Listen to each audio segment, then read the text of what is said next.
guys, in this video gonna be seeing how to resolve the blend between the hood area and this shoulder front area here.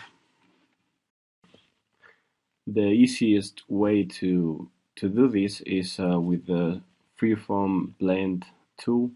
You can either put it in the shelf or find it in the palette here, and as you can see we have options for the side 1 and side 2. Side 1 and side 2 position, and side 2 to curvature or tangency.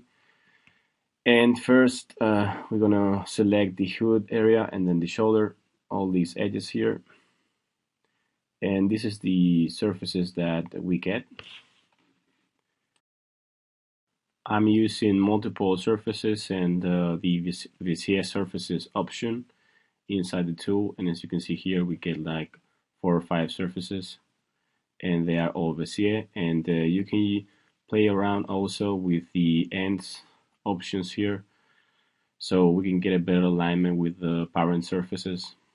Here I'm using or edge align or connect so we can fill that gap, and in the other side we can set it like to default.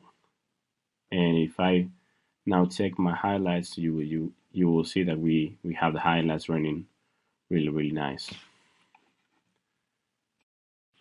Suddenly I just checked that I have my hood trimmed, and so I'm gonna untrim it and delete all my curves on surface. This issue, you don't have to do this issue, but because this is gonna be earlier in the process, but if you have this situation, what you have to do is untrim everything.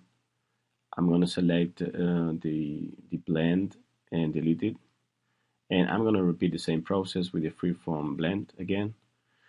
So I'm gonna select all my sides and all my boundaries, play around again with the ends, and I will have all these surfaces going to this extreme, and this area will be prepared to do the A-pillar blend. So this is going to be done later in the process.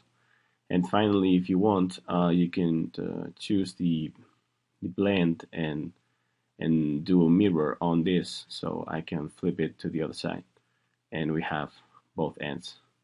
And again, you can just check with the highlights and whatever analysis tool you want to use. So this is all for this video. Hope you find it useful, and see you in the next one.